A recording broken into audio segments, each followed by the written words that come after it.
What's going on, guys? ¿Cómo están? BugaLuis here and welcome back to another video here on the channel. And today we're going to be taking a look at obviously that very first leg in which Barcelona lost 2-0 away from home at the Ramon Sánchez Pizjuán against Sevilla in the quarterfinals of la Copa del Rey. And I gotta be honest with you, I saw it coming. I really saw it coming from the start. Not necessarily because of the performance that we put on the field, but just the way the team was lined up was not good enough in my eyes. And I know we can say that we need to make rotations, but is it really worth it to put on the line to give such huge risk to a competition which, all honesty, Barcelona should be winning no matter what, which is la Copa del Rey? If people say, you know, people can argue, oh, but this cup, it doesn't mean anything. The cup, who cares about it? Well, if who cares about it, let's just win it then, you know? Let's just win it and then forget about it. But it's still another trophy that helps the club in every single way. Treble, it's something hard, but I'm proud that Barcelona always tries to go for the 3 competitions. So that's something I'm very happy about. Okay, so with that out of the way, let's start talking about what actually happened in the game. And the very first thing that I want to talk about is the exclusion of Philippe Coutinho from the starting lineup. I know that Valverde could be weighing up an argument saying that he's a very important player and a player that can help us a lot in the future, blah, blah, blah, blah, blah, blah, like he always does, like every single manager does. And he may also think in like a way of trying to protect him for more scrutiny that could hurt his overall confidence, because if he saw this loss coming, well, I think that it was also good that you could say Coutinho was avoided from that at the start. But then again, which manager should be seeing a loss coming? You know, every manager should be trying to put the team out there to win every single time. You cannot say, oh, I'm going to lose this game then to win the next one. Who knows what can happen in the next game? That's just throwing a coin and seeing what's going to land. Head or tails. We may be on in the semifinals or we may be off at home. So it doesn't really matter. I don't really see this way of trying to not risk anything in the first leg, then to put everything on one basket on the return leg. I mean, you could be rotating and resting players, which is a very good gamble.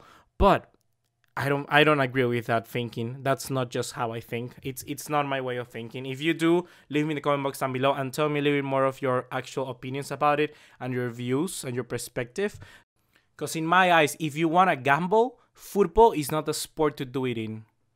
Having said that, we must recognize the very first 20 minutes, 30, even 40 minutes of performance of our squad. They did put a good shift, and taking into account that all of those rotations were in place, they did a good job. I certainly want to highlight the 2 performances of Arturo Vidal and Kevin Prince Boateng, 2 players which had already seemed to be bonding in training and certainly demonstrate that today. I think that Kevin Prince Boateng did very good in his first start for Barcelona and first appearance. He did understand exactly how to lay off players, and that is something that I wasn't ready to see. He did that amazingly. He came into the play, contributed, then did 1-2s. His positioning was also incredible. Like the runs that he was making, he was actively moving around, trying to create space and looking for those narrow gaps where he will be able to penetrate through the defense. He was doing that constantly, and that is someone who wants to work hard and understands his position at the club. So once again, very good game, Prince Boateng. I think that he was one of our best players at the start, even though he only had about 29 touches in the first half. He did contribute a lot in the sense of, like I said before, trying to make spaces, making the runs, obviously creating a lot of pressure for that Sevilla defense. He was very good at that. And then on the other hand, I want to mention Arturo Vidal, because he had everything today. He was the guy commanding the team from the midfield. He was tracking back, putting the tackles, he was cutting and intercepting passes, he was going forward, doing the runs, lay off and opening spaces for other people like Malcolm, like Aleñá. He was doing absolutely everything. And most importantly, he put the whole responsibility of the team on his shoulder. And that is something that we must praise a lot, because this is just a new signing that just arrived to Barcelona, and he has been giving it his 100%, knowing that he was going to place in a tricky situation like today. He woke up, but he still woke up with the same attitude, the same effort. He wanted to be there and he wanted to represent, you know, this Barcelona team. And that is something that we must congratulate him on. He's working for the badge. He's really, really doing it. And now one final player I would like to highlight in this kind of positive half of the reaction is Carles Aleñá. I think that Carles Aleñá did put a very good shift in today. It's something that I would have honestly expected because how seamlessly he has progressed through La Masia and now entered this first team, and he just knows exactly what to do. Perfect from Carles Aleñá, and I certainly want to see more of him in the future.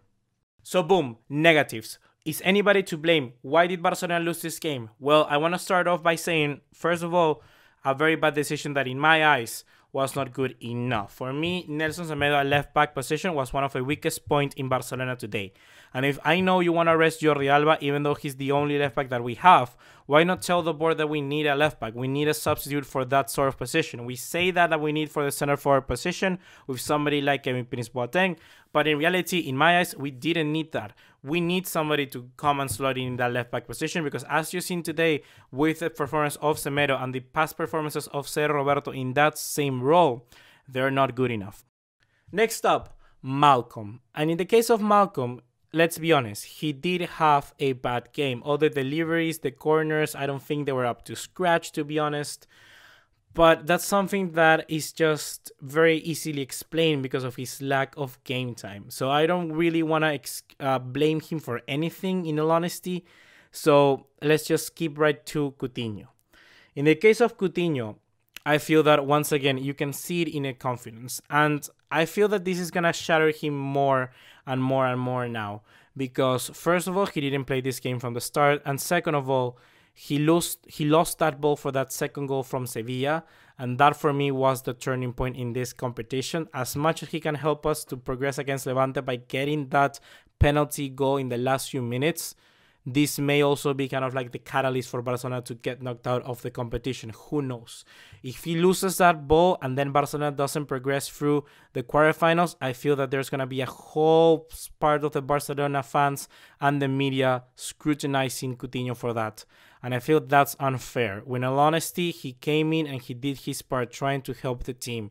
But similar to Malcolm, what do you want him to do if he's not playing in his position, if he's not being played regularly? It's something very simple and it's something very easy to fix. But still, we cannot see that. So hopefully we can resolve this for the future. But for now, let's be careful. And now talking about the referee, I feel that we must, as Barcelona fans, agree that most of the time Barcelona are helped by them, because today we were helped by them by a big margin and it didn't result in us winning. So that doesn't make any sense. A referee cannot make you win a game, in my opinion. And well, the second thing is that just we faced a Sevilla team that were much better than us. Sevilla, for me, with the team that Barcelona put out today, it seems like we are like, I don't know, like a mid-table team, like a Getafe, and Sevilla were Sevilla, and they just beat us because it was a normal thing that it could have happened. So I'm not mad by any means. It's just a decision that Valverde wanted to make by gambling. And well, sometimes you win, sometimes you lose. And today we lost, and I'm mad because, like I say, it's a gamble.